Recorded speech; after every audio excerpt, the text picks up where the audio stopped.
आपके मन में पहले से ही बीजेपी को लेकर था विचारधारा कि मुझे बीजेपी में जाना है? पहले कांग्रेस में था मैं, राजा के साथ चलता था। यहाँ का जो राजा था ना कोरिया कुमार, उन्हीं के साथ चला करता था। तो कौन सी परिस्थिति बनी जिसके कारण से आप कांग्रेस को छोड़ के बीजेपी में आए? कांग्रेस को छोड़ने के कारण ये था कि मैं हमेशा कुमार साहब के साथ चला करता था। सर, जितना पक्ष का मजबूत होना ज़रूरी है उतना विपक्ष का भी होना बहुत ज़रूरी है डेमोक्रेसी में।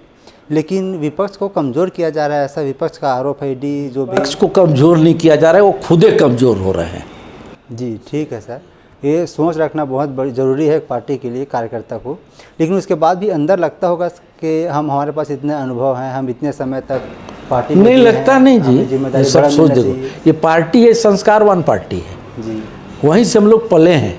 आज कितने लोग भागते हैं भारतीय जनता पार्टी से, भाग रहे हैं का नहीं भाग रहे हैं, कांग्रेस के लोग छोड़ के भारतीय जनता पार्टी में आ रहा है।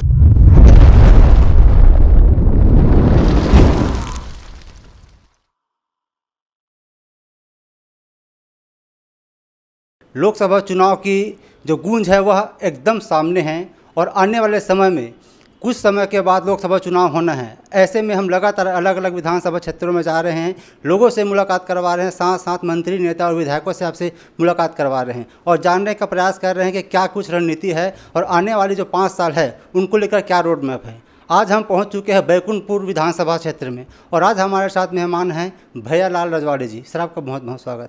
धन्यवाद। सर, हमारा कार्यक्रम का जो पहला पड़ाव रहता है और हमारी भी एक इच्छा रहती है कि हम जो हमारे साथ मेहमान हैं उनके बारे में जाने समझे और साथ ही साथ हमारे जो दर्शक हैं वो भी आपके बारे में जाने समझे। तो कौन है भैयालाल रजवाड़े, कैसे राजनीति में है, क्या शिक्षा दीक्षा, इन सब के बारे में थोड़ा सा बताइए, फिर चर्चा में आगे बढ़ेंगे। सर, मेरी राजनीति कहानी बड़ी लंबी है। मैं एक मजदूरी करता था, मजदूर से सरपंच बना, सरपंच से जनपद अध्यक्ष बना, जिला सदस्य बना, फिर विधायक लड़ा, संसदीय सचिव बना, फिर मंत्री बना और आज फिर से विधायक हूँ मैं। जी सर, अब जब सरपंच थे तब लगातार 20 वर्ष तक आप सरपंच बने रहे, ये कौन सी ईयर की बात रही होगी? ये सन 78। मैं 72 से 78 तक आईसी सरपंच था। उस समय चुनाव होता नहीं था, गांव के लोग इकट्ठे हो गए, बैठ गए और चुनाव कर लिए कि इसको हम लोग सरपंच मानते हैं। आपसी सहमति से? आप इस समझ से 78 में चुनाव हुआ, तब से कंटिन्यू में 20 साल तक रहा, फिर 5 साल जनपद अध्यक्ष रहा, फिर 10 साल तक मैं जिला पंचायत सदस्य रहा और फिर इधर आपका विधानसभा लड़ा। पहले बार चुनाव में हार गया था, लेकिन दूसरे बार 2008 से 2003 की बात है, हाँ हारे थे। फिर 2008 में, 2013 में और 2019 में फिर हारा और फिर ये 2023 में फिर पुनः वापस आ गया। सर, जब आप 2003 में चुनाव लड़े थे तो पहली बार आप विधानसभा चुनाव लड़ रहे थे, तो उस समय क्या माहौल रहा, कैसा उस समय एनवायरनमेंट था चुनाव को लेकर और उस समय के क्या मुद्दे थे जो आज की अगर हम तुलना करें तो कितना डिफरेंस लगता है आपको? उस समय देखो, ये कांग्रेसी गढ़ था। 2003 में यहाँ का राजा लड़ता था और राजा 30,000 40,000 वोट से जीता करता था और उसमें हम लोग भारतीय जनता पार्टी की ओर से मुझको टिकट मिला। तो इतना आसान नहीं था, लेकिन हमने उनके साथ फेस किया और जो 40,000 30,000 वोट से जीता करते थे वो 7,000 वोट में आ गए। 7,000 वोट में आए तो दूसरे बार वो जब चुनाव लड़ने की पारी आई तो वो उन्होंने छोड़ दिया, चुनाव मैदान से बाहर भाग गया। फिर दूसरा कैंडिडेट वो रखे, उनसे मैं चुनाव लड़ा और चुनाव जीत गया। सर, आपके बारे में हम जानने का प्रयास करते हैं, नेट में जो भी सूचनाएं अवेलेबल है, तो आपकी पढ़ाई 11वीं तक है? हाँ, उस समय 11वीं था। तो ऐसा क्या कुछ रहा कि आगे क्या पढ़ाई नहीं कर सकते? 11वीं तक यहाँ था ही स्कूल। कॉलेज क्या होता है हम लोग जानबे नहीं करते हैं। यहाँ पर आसपास में कोई कॉलेज वॉलेज नहीं था और कॉलेज पढ़ने के लिए उस समय पैसा लगता था। हमारे पिताजी बोले कि हमारे पास पैसा नहीं है, तुम देखो कोयले का खदान दिखा दिए, बोले जाओ वहाँ मजदूरी काम करो। और मैंने वहाँ चला गया। उस समय 1.5 रुपये मिलता था मजदूरी, 1.5 रुपये में काम करता था। लोडर में बहाली हुआ, इसके बाद कुछ दिन के बाद मैंने माइनिंग सरदारी भी बन गया। माइनिंग सरदार का परीक्षा धनबाद में गया एग्ज़ाम देने के लिए, मैं वहाँ पे पास किया और माइनिंग सरदार बन गया। फिर वहीं सरपंच भी बना, मतलब सारी प्रक्रिया वहीं से शुरू हो गया मेरा। सर, मैं ये जानना चाहूँगा कि जब आप राजनीति में आए तो आपके मन में पहले से ही बीजेपी को लेकर था विचारधारा कि मुझे बीजेपी में जाना है? कि पहले कांग्रेस में था मैं जी, राजा के साथ चलता था। यहाँ का जो राजा था ना, कोरिया कुमार, उन्हीं के साथ चला करता था। लेकिन कुछ बात हो गई उनके साथ, फिर छोड़ करके मैंने भारतीय जनता पार्टी ज्वाइन किया। और फिर सन 80 की बात है। तो हमें बता सकते सर हमारे दर्शकों की ऐसे कौन सी परिस्थिति बनी जिसके कारण से आप कांग्रेस को छोड़ के बीजेपी में आए?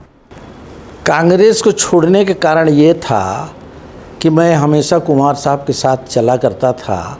चिरमिरी में एक दिन कार्यक्रम हो रहा था, वहाँ पर मैं भी उनके साथ गया और ऐसे चेयर लगे हुए थे और उनके बगल में मैं भी बैठ गया। मुझको इतना ही बोले वो कि तुम यहाँ पर बगल में कैसे बैठे हो, तुम्हारा सीट उधर है। मैं कहा आपके साथ हमेशा चलता हूँ तो आज उधर मैं कैसे जाऊँगा। अब बोल दिए, बोले जाओ उधर तुम बैठो, तो काटो तो खून नहीं। उठते बने न बैठते बने। फिर किसी तरह सोच विचार करके मैं उठ करके वहाँ से निकला और कुछ झंडा डंडा उनका रखा था, पोस्टर पंपलेट, उसको बाहर में ले जाके फेंक दिया और बस में बैठा और घर चला आया। और 4 दिन के बाद मैं बीजेपी ज्वाइन कर लिया। और मैं सोच लिया था कि राजा, ये रजवार तेरे को एक दिन समाप्त करेगा। और वो रजवार एक दिन उसको समाप्त किया और छोड़ के भागना पड़ा। और मेरा ये तीसरी टर्न है जो मैं चुनाव जीत करके यहाँ पर हूँ। जी सर, नेता तो बहुत है, लेकिन जब बात पर्सनैलिटी करें या पहनावा की करें तो बाकी नेताओं से आप एकदम हट कर हैं। आपको आपका पहनावा हो गया, फिर जो आप टोपी लगाए हुए हैं, तो ये आपका खुद का स्टाइल है कि किसी से स्टाइल नहीं है, मेरा खुद का पर्सनल है। मैं शौकीन था, कपड़ा लत्ता का बहुत शौकीन था, समझे कि नहीं। और शौकीनन पहनता हूँ, किसी का दिखावा में नहीं करता। और जो भी काम किया है मैं अपने विचार से, अपने खुद की स्वयं की विचारधाराओं के साथ जुड़कर मैंने काम किया है। जी ठीक है सर, ये तो खैर बात होती रहती है पहनावा नहावा की। लेकिन जब बात राजनीति की करते हैं सर, तो कोई ना कोई ऐसा इंस्पिरेशन रहता है जिसको देख के हम राजनीति में आते हैं, या फिर एक आइडियोलॉजी रहता है कि हाँ मुझे इस जैसे बनना, काम करना है। तो आपके लिए कोई? देखो, मैं बहुत गरीब घर का बेटा था। हम एक समय 64 में अकाल पड़ा। उस समय खाने के लिए ललायत होते थे, बीमार पड़ गया तो दवाई नहीं मिलता था, समझिए नहीं। उस समय धान पान ख़त्म हो गया था, कुछ भी नहीं रहा। हम जंगल का छींद का कांदा खाए हैं, मुरब्बा का फूल खाए हैं, धान का गुदा, धान को कूटते नहीं थे। हमारी माँ जो है धान को पीस करके और रोटी बना के देती थी। और स्कूल से जब जाते थे एक टाइम एक टुकड़ा दे करके बोले सवेरे का भी काम चलेगा और शाम का भी काम चलेगा। अब बीमार पड़ गए, कुछ नहीं, कट गया कहीं हाथ पैर, कुछ चोट वोट लग गया तो जीगन का बोकला को ले आओ और छाप दो, ठीक हो जाएगा। अगर बुखार आ गया तो पत्थर लीम ले आओ, पिला दो, ठीक हो जाएगा। यही उस समय था। ना तो कोई हॉस्पिटल था, ना कोई दवाई मिलता था, ना कुछ नहीं मिलता था। और हमने इतनी गरीबी देखा है, गरीबी के चलते हमारा भाई जो था वो दुनिया से चला गया। बीमार पड़ा, इलाज नहीं कराने पाए, उसको पत्थर लीम हमारा एक वैद्य ने पिला दिया और 3 दिन के बाद वो ख़त्म हो गया। तब से मन में मेरा ये लगा कि वास्तव में गरीबी क्या होता है। और लोग आज गरीबी के चलते अपना जीवन को ऊपर पहुंचा देते हैं, नहीं कर पाते हैं। बहुत सारी बातें थी, मन में विचार आया, तब मैंने अपना एक मिशन चालू किया, लोगों का सेवा करना, गरीबों का सेवा करना। जब भी हॉस्पिटल में पहुंचाना, ले जाना, मदद करना, जैसा भी होता था करता था। करते करते धीरे धीरे मन में लगा कि सही में दुनिया में गरीबों का सेवा करने के अलावा दूसरा पुण्य नहीं मिलने वाला है। अगर हम करेंगे तो सुकून मिलता है। मैंने जब मंत्री था, संसदीय सचिव था, तब से शुरू किया ये मिशन। अपने बंगले को पूरा मैं हॉस्पिटल बना के रखा था।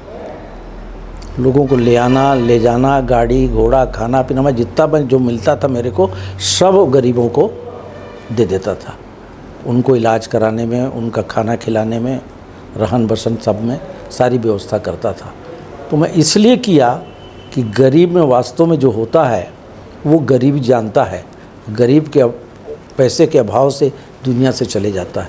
इसलिए मन में मेरा जगा और मैंने वो शुरू किया वो मिशन, और चलता आया। 5 साल तो गैप था क्योंकि मेरा बंगला वहाँ था नहीं, तो वो बीच में गैप हो गया। फिर से आए हैं, फिर से दिन भर में 10 फ़ोन आते रहता है।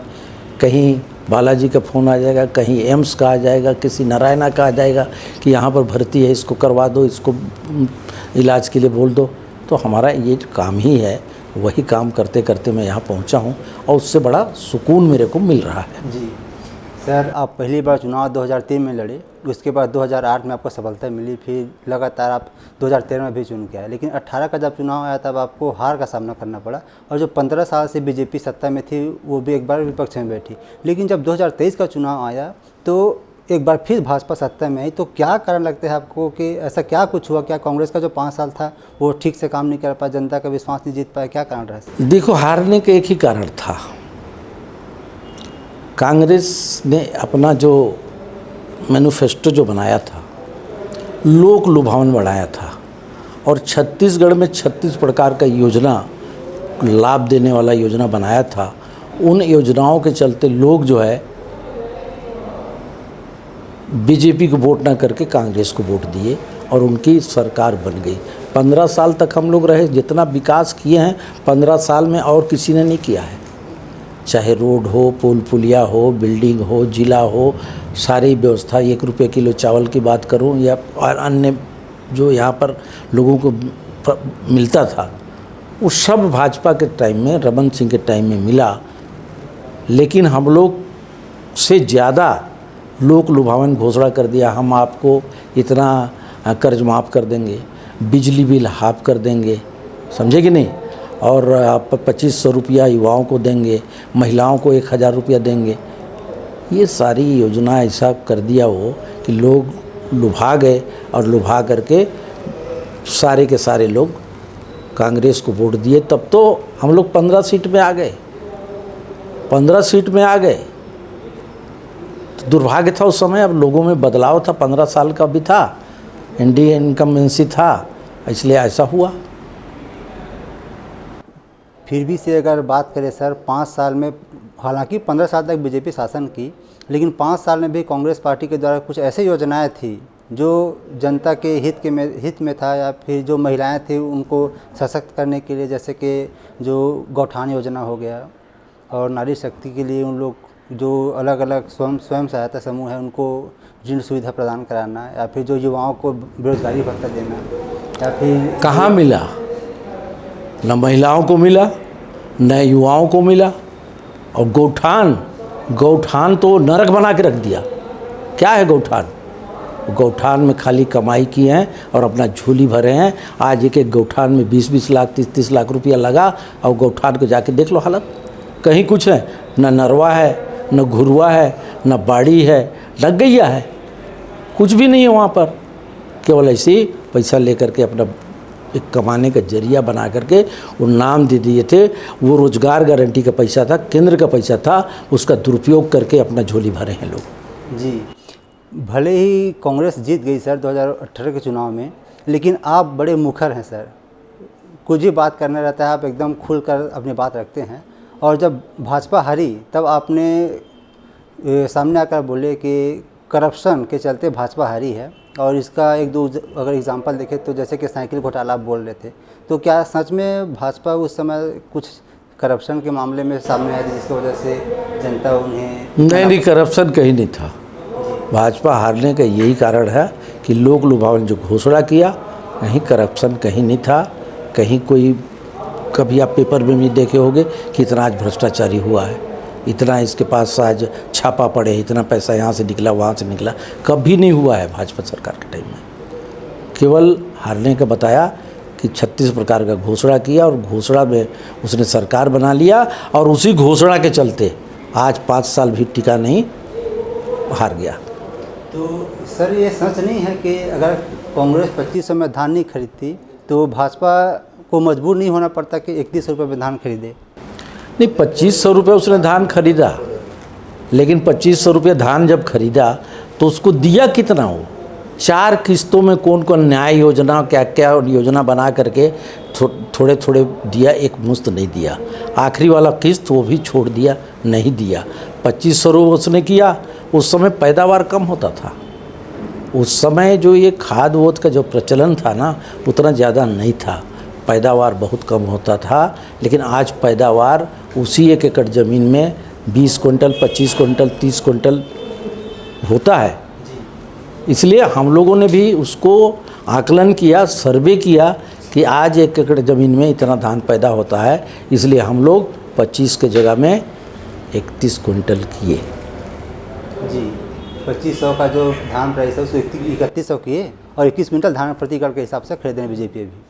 सर एक और बात है, जैसे कि आप यहाँ से ये तीसरा टर्म है आपका बैकुंठपुर से, तो जब हम बात विकास की देखते हैं तो सर विकास में 2-3 चीज़ें गिनती आती है, जैसे कि स्वास्थ्य हो गया, शिक्षा हो गया, रोड कनेक्टिविटी हो गया, तो इन सब सुविधाओं में कितना काम हो पाया यहाँ?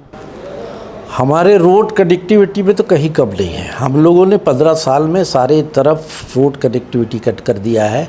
गांव में घर घर तक सीसी रोड बन गया है, कुछ जगह बाकी है, उसको भी कर रहे हैं। रोड कनेक्टिविटी में कहीं ये नहीं है।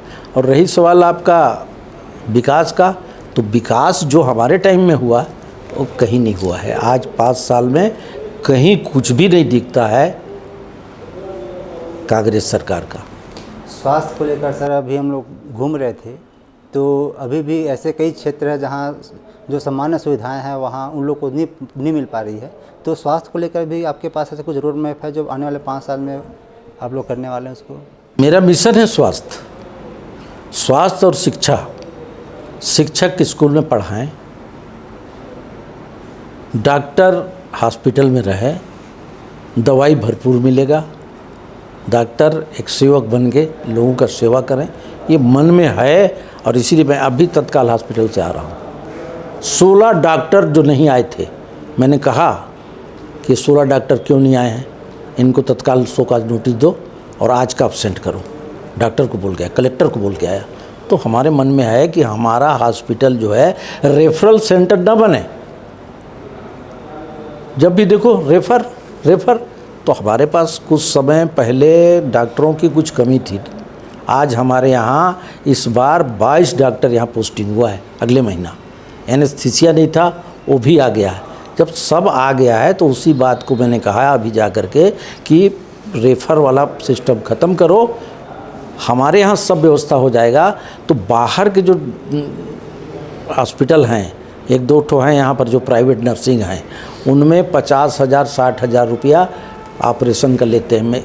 ये क्या कहते हैं आपका डिलीवरी केस का, तो 50-60 हज़ार अब लेते हैं। जब हमारे यहाँ सब है व्यवस्था, तो हम क्यों भेजेंगे दूसरे के यहाँ?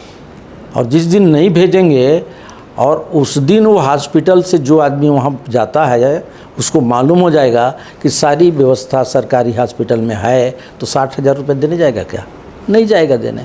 तो वो कल आकर के हमारे हॉस्पिटल में आएगा, तब तो हम जानेंगे कि हमारा हॉस्पिटल ठीक ठाक है और अच्छा चल रहा है। ये सोच हमारे मन में है, हमारे स्वास्थ्य मंत्री जी की भी मन में है कि हमारा हॉस्पिटल रेफर सेंटर न बने, दूसरे के यहाँ से यहाँ पर आए। उसी तरह शिक्षा के बारे में कि हमारे बच्चे सरकारी स्कूल में जाए, सब आजकल प्राइवेट स्कूल में भेजते हैं। तो जब सरकारी में सब कुछ है, मास्टर हैं, सारे व्यवस्था है, स्कूल है, कॉलेज है, सब कुछ है, तो प्राइवेट में क्यों जाएंगे? तो जब तक हम उन लोगों को मोटिवेट नहीं करेंगे, अच्छा हम दिखाएंगे नहीं, तो जाएंगे ही वहाँ। तो ये सोच है। अब देखिए आगे चल करके क्या होता है। अपना उस लाइन में चल रहे हैं, आगे प्रयास करेंगे कि अच्छा हो। सर बैकुंठपुर में संभावनाओं की कोई कमी नहीं है, लेकिन उसके बाद भी जितना रोज़गार मिलना चाहिए यहाँ के युवाओं को वो नहीं मिल पा, जिसके वजह से पलायन एक मुद्दा यहाँ रहा है। तो रोज़गार को लेकर आपके पास से कुछ है आने वाले समय में? देखिए यहाँ बहुत बड़ा पलायन का मुद्दा नहीं बना है। हमारा ज़िला बहुत अच्छा ज़िला था, छोटा ज़िला था, बैकुंठपुर मननगढ़ एक था और संभावनाएं अनेक था। रोजगार का भी था, जंगल था, ज़मीन था, पानी था, हर चीज़ का व्यवस्था यहाँ पर था। लेकिन यही कांग्रेस वालों ने इस ज़िला को टुकड़ा करके हमको इतना बड़ा कर दिया।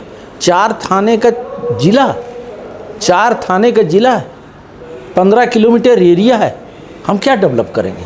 देखिए 4 ब्लॉक तो कम से कम होना चाहिए। होना चाहिए। एक ब्लॉक का जिला है, हमारा पॉपुलेशन भी कम है, सारे उधर चला गया मनेंद्रगढ़ में। हमारे बचरापुरी क्षेत्र के लोगों को 80 किलोमीटर दूर फेंक दिए। पहले हमारे ब्लॉक में थे, हमारे ज़िला में थे। तो हमारी जहाँ पर विकसित करने के लिए जगह था वो तो सब उधर चला गया, तो हम क्या विकास कराएंगे? जब तक आपके पास ज़मीन हो, अच्छा कहीं पर कुछ बच्चे फैक्ट्री लगा दे, कुछ कर दे, जब व्यवस्था हो तभी तो कर पाएगा। तो हम लोगों को बंटवारा में हम लोग ज़िला को तोड़ दिए और हमारा ज़िला को तहस नहस कर दिए, लेकिन फिर भी हम प्रयास कर रहे हैं कि हमारा ज़िला अच्छा हो। जितना भी जो हो सकता है हम लोग मिल कर के सब अच्छा काम करें ताकि ये ज़िला हमारा विकसित ज़िला बने। सर, अब तक की सबसे बड़ी जीत के साथ भाजपा जीत कर सरकार बनाई है, तो लेकिन जब कैबिनेट की बात करते हैं सर, तो थोड़ा चौंकाने वाला है हम लोग को लगता है। जैसे कि अभी जो भी कैबिनेट में बैठे हैं वो सब नए नए हैं, लेकिन जो अनुभवी हैं जैसे कि पुन्नूलाल मोहले जी हो गए, अजय चंद्राकर जी हो गए, आप हो गए, आप लोग के नाम को आप लोग को वहाँ शामिल नहीं किया क्या कैबिनेट में? तो इसके पीछे कारण क्या रहा? नवीनता लाना था कि जो पुराने वाले थे उनको कहीं ना कहीं एक सर्विलांस के रूप में रखते हैं कि हाँ आप बस गाइड करें, बाकी इन लोग काम करेंगे, ऐसा कुछ? ऐसा कुछ नहीं है। ये पार्टी बहुत बड़ी पार्टी है ये हमारी भारतीय जनता पार्टी 18 कितना करोड़ का है, 18 करोड़ की संख्या की पार्टी है। और उस पार्टी में न नेता की कमी है, न नीयत की कमी है, सब अच्छे अच्छे लोग हैं। जब भी अवसर मिलता है किसी को भी कर सकते हैं। उसके लिए हमारे शीर्ष नेतृत्व जो है दिल्ली में बैठा हुआ है, ये उन लोग जैसा भी सोच करके करते हैं, अच्छे के लिए सोच कर किए हैं और अच्छा परिणाम आ रहा है। जी ठीक है सर, ये सोच रखना बहुत बड़ी ज़रूरी है पार्टी के लिए, कार्यकर्ता को। लेकिन उसके बाद भी अंदर लगता होगा कि हमारे पास इतने अनुभव हैं, हम इतने समय तक पार्टी नहीं लगता नहीं जी, ये सब सोच देखो, ये पार्टी है, संस्कारवान पार्टी है, वहीं से हम लोग पले हैं। आज कितने लोग भागते हैं भारतीय जनता पार्टी से, भाग रहे हैं क्या? नहीं भाग रहे हैं। कांग्रेस के लोग छोड़ के भारतीय जनता पार्टी में आ रहा है संस्कार की वजह से। यहाँ के संस्कार जो है अलग ही है, समझे कि नहीं? यहाँ अलग, हम लोग को अच्छा लग रहा है कि हमको ऑलराउंडर बना दिया गया। पहले एक विभाग देते, चाहे स्वास्थ्य विभाग देते, जंगल विभाग देते, कोई भी एक ठो विभाग का मंत्री रहता, लेकिन आज हम विधायक हैं, हम सारे के सारे विभागों के मंत्री हैं, ऊपर मंत्री हैं। कहीं भी काम कराना होगा तो हम सबके पास चले जाएंगे, ये हमारा काम है, करो। तो ये तो अधिकार है, एक विधायक का संपूर्ण अधिकार आज है, ये सबसे बड़ी बात। आपने बहुत बड़ी बात कही सर। सर एक पर्सनल सवाल पूछना चाहूँगा मैं। जब 2023 का चुनाव होने वाला था उससे 1 साल पहले आपने अपने जवान बेटे को खोया, तो उसके बाद भी आप चुनाव मैदान में आए, तो ये जनता की सेवा करने के उद्देश्य से था कि पार्टी कमान ने आपको ये बोला था कि आप चुनाव लड़िए जैसे भी करके? नहीं, ऐसा कुछ नहीं है। मेरा बेटा खोया मैंने, लेकिन मैं अपने जीवित रह करके जो मिशन चला रहा था, सेवा कर रहा था, तो ऐसी बिना मिशन का तो मिशन को नहीं कर सकते जब तक आपके पास कोई पद नहीं है। इसलिए कि मैं साथ में रह करके उस पद में बने रहूं, लोगों का सेवा करूं और मैं जीवित रहूं, इसलिए मैंने ये कदम उठाया। और पार्टी ने देखा है कि काम धाम को तो टिकट दिया, चुनाव जीते। तो आज नहीं है मेरा बेटा, ठीक है, लेकिन आज जितने लोग हैं वो सब मेरे अजय विजय लोग हैं। उन्हीं लोगों के बदौलत मैं आज यहाँ तक पहुँचा हूँ, आम जनता की बदौलत पहुँचा हूँ, कार्यकर्ताओं के बदौलत पहुँचा हूँ, हमारे नेताओं के सिस्टम जो चला वो उसके बदौलत पहुँचा हूँ और आज यहाँ पर हूँ मैं। जी सर, आने वाले 5 साल को लेकर बीजेपी बहुत बड़े बड़े वादे किए हैं, तो आपको लगता है कि आने वाले 5 साल में इसको पूरा कर पाएंगे? सब कर लेंगे। आपको मालूम होगा मोदी जी की गारंटी और पूरा की पूरा गारंटी। आप 3 महीने में आज तक कितना निर्णय लेने देखा होगा। आज हम लोगों ने 18 लाख आवास, मुख्यमंत्री जी दस्तखत करने के बाद अपने आवास में घुसे, कम बड़ी बात है। 2 साल का बोनस देने के बाद आपको 21 क्विंटल 3100 रुपया के हिसाब से खरीदी किए, जो अंतर की राशि 9,000 कितना क्विंटल जो होता है वो इकट्ठा एक मुश्त आज दिए, एक कम बड़ी बात है। महतारी वंदना योजना जो हम लोगों ने घोषणा किया था, उस महतारी वंदना योजना में आप सारे लोगों को, माताओं बहनों को हमारे 1,000 रुपया उनके खाते पहुंच गया। 4-4, 5-5 घोषणा, गैस सिलेंडर 500 रुपया में कर दिए। ये घोषणाएं कम बड़ी बात नहीं है, जो 4 महीने के अंदर पूरा हो गया। तो और भी जितना घोषणा है, मोदी जी की गारंटी है कि सारे के सारे घोषणा पूरा होंगे। सर, जब हम कांग्रेस के विधायकों से बात करते हैं, हमारी इंटरव्यू उमेश पटेल जी के साथ हुआ, तो उनका ये आरोप था कि बीजेपी जब चुनाव से पहले महतारी वंदन योजना का जो महिलाओं के यहाँ घर घर जाके फॉर्म भरवाए, उसके बाद जब चुनाव जीत कर आए तो जो नियम थे उसमें बहुत सारे कठिनाई ला दी, स्ट्रिक्ट ला दी। तो ये छलावा है, तो झूठ बोलकर, धोखा देकर बीजेपी सत्ता में, ऐसा उनको कहना है। अब वो झूठ बोल करके, धोखा देकर, झूठा वादा कर खुद वो लोग आए हैं, इसलिए उनको यही दिखता है। हम लोग का काम जो कर रहे हैं ना, तो उनके पेट में दर्द हो रहा है। आज हम लोग महतारी वंदन योजना चला करके और महतारियों को हमने दिया 1,000 रुपया। कुछ लोग का नाम या कार्ड गलत हो गया है, उन लोगों का छूटा हुआ है, सुधार करके उनको भी दे दिया जाएगा। और कहीं इसमें हेर फेर नहीं हुआ है। जितना किए हैं, जितना फार्म भरे थे, सब लोगों को दे रहे हैं। 70 लाख महिलाओं को हमारी सरकार ने 1,000 रुपये दिया। जी सर, अब लोकसभा चुनाव सामने है, लोकसभा की बात करते हैं। अभी वर्तमान में यहाँ कांग्रेस पार्टी की सांसद है ज्योत्सना महंत जी, और बीजेपी की ओर से प्रत्याशी हैं सरोज पांडे जी। आपको क्या लगता है कि क्या स्थिति बन रही है? आप जनता के बीच जा रहे हैं, लोग, जमीन आसमान की फ़र्क है। मैं नेता के भाव से नहीं बोल रहा हूँ, एक आम जनता के भाव से बोल रहा हूँ, आम पब्लिक के भाव से बोल रहा हूँ, एक कार्यकर्ता के भाव से बोल रहा हूँ, एक वोटर के नाते बोल रहा हूँ कि ज़मीन आसमान का अंतर है। कहाँ ज्योत्सना महंत और कहाँ हमारे सरोज जी। सरोज जी आज परिचय के मुहताज नहीं हैं। वो आज लिम्का बुक में उनका नाम दर्ज है। एक महिला नेत्री का नाम लिम्का बुक में होना एक बहुत बड़ी उपलब्धि है। आज वो कहाँ से कहाँ पहुँची हैं। वो आज महापौर रहीं, विधायक रहीं, फिर सांसद बनी, राज्यसभा में गई, राष्ट्रीय महिला मोर्चा के राष्ट्रीय अध्यक्ष रही, वो राष्ट्रीय उपाध्यक्ष रही है, और कई प्रदेशों में राष्ट्रीय महामंत्री रही है। आज जो सीधे मोदी जी के साथ टच है उनका, सीधे अमित शाह जी के टच है, सीधे नड्डा जी के साथ है, ऐसा हमको नेता कहीं मिलेगा क्या? आज अगर वो जीतती है तो हमको खोजने की ज़रूरत नहीं पड़ेगा कि चलिए हम उनके पास चले, इनके पास चले। उनके पास खुद सब कुछ है, मुहताज नहीं है वो परिचय का। वो खाली फ़ोन कर देंगे, बता देंगे काम है, हो जाएगा। अब ज्योत्सना महंत 5 साल रही, एक भी शब्द अपने हाउस में नहीं उठाई। हम लोगों ने मांग किया था कि यहाँ ट्रेन चल रही है, हर स्टेशनों में ट्रेन, जबलपुर ट्रेन को रोका जाए।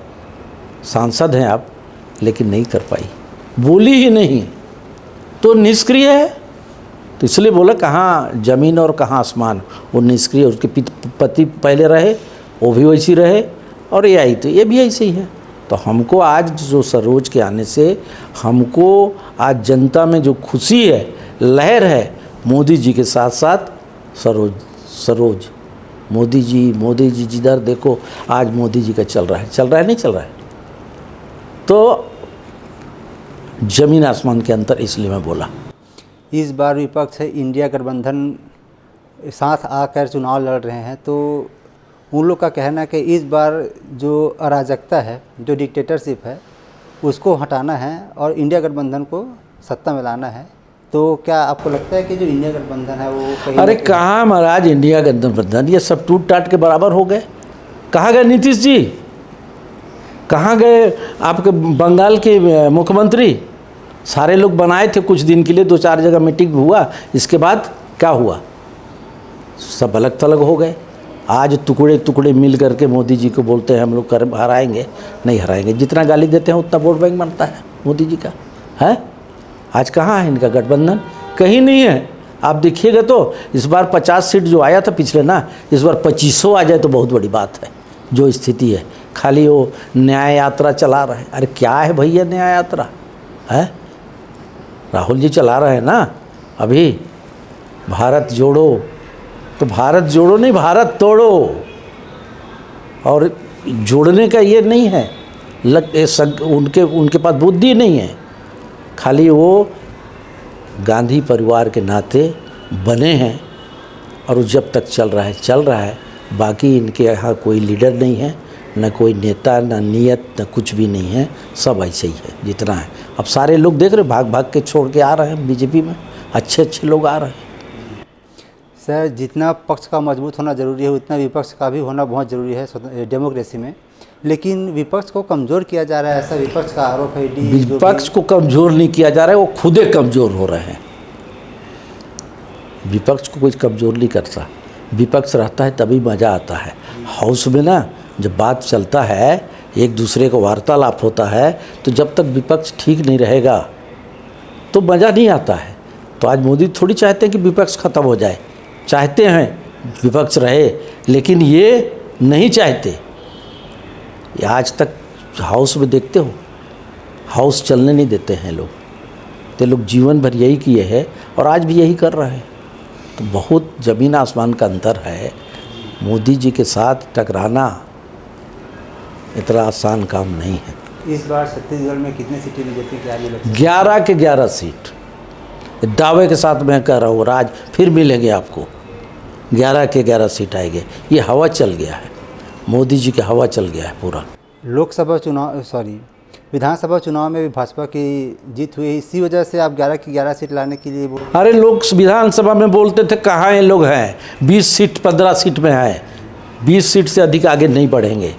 लेकिन जब हवा चलता है ना, या आज बताऊँ मैं, ये कोरिया का हवा, कोरिया जिला का हवा पूरा संभाग में फैला और 14 का 14 सीट भाजपा का आया, कांग्रेस का सफाया हो गया। यही तो है, ऐसी हवा चल रहा है। और यही 11 के 11 सीट इसलिए बोल रहा हूँ कि 11 के 11 सीट आएगा, कहीं किंतु परंतु की बात नहीं है। सर, एक आखिरी सवाल, बैकुंठपुर को लेकर आने वाले 5 साल में क्या आपके पास विज़न है जिसको लेकर आप विकास की अभी जो भी आपको लगता है कमी है इस क्षेत्र में? जो कमी है उसको पूरा करेंगे। बैकुंठपुर में हमारी सोच है कि हम जनता के बीच, बैकुंठपुर के नागरिकों के बीच एक बैठक करके एक मिशन तैयार करेंगे, है कि नहीं, और करके उसके आधार पर काम करेंगे। अभी हमको संभाग यहाँ बनाना है। संभाग बनाएंगे तो हमारा कुछ ज़िला जो है थोड़ा ठीक ठाक हो जाएगा, लोगों का आवागमन बढ़ जाएगा, ठीक रहेगा। तो हम लोग धीरे धीरे करके संभाग हो जाएगा, चौड़ीकरण रोड हो जाएगा। 1,48,000 करोड़ स्वीकृत हो गया है हमारा रोड चौड़ीकरण का। जब चौड़ीकरण हो जाएगा तो अच्छा सुंदर लगने लगेगा, लोगों का आवागमन बढ़िया होगा, है कि नहीं। तो हमारा मिशन जो है सबके बीच बैठ करके तय करेगा और तय करके उस आधार पर काम करेंगे। जी, बहुत धन्यवाद सर हमसे जुड़ने के लिए। जाते जाते सर अपने क्षेत्र के जनता के लिए कुछ अगर संदेश देना चाहेंगे हमारे? मैं यहाँ की जनताओं को, यहाँ के कार्यकर्ताओं को, हमारे नेताओं को, सबको मैं विशेष धन्यवाद देता हूँ कि ये लोग इस बार के चुनाव में जो फतेह किया है ऐतिहासिक रहा है। आज तक भारतीय जनता पार्टी इतना मतों से आगे नहीं थी, लेकिन आज सबको सफाया करके इतना मतों से हासिल किया है, कमल फूल खिलाया है। इसके लिए मैं आम जनता को, नागरिकों को, सबको ढेर सारी बधाई, शुभकामनाएं दूंगा। और आने वाले लोकसभा में भी इसी तरह करके और हम जितना से जीते हैं उसका डबल करने का प्रयास करेंगे और लोकसभा में सरोज बहन को भारी से भारी मतों से विजय बनाएंगे। ये हमारा दावा है और हम ये कह रहे हैं, वो सही कह रहे हैं। ये हमारी गारंटी है, हमारी कार्यकर्ताओं की गारंटी है, हमारे नेताओं की गारंटी है कि लोकसभा में अच्छे मतों से कमल का फूल खिलेगा।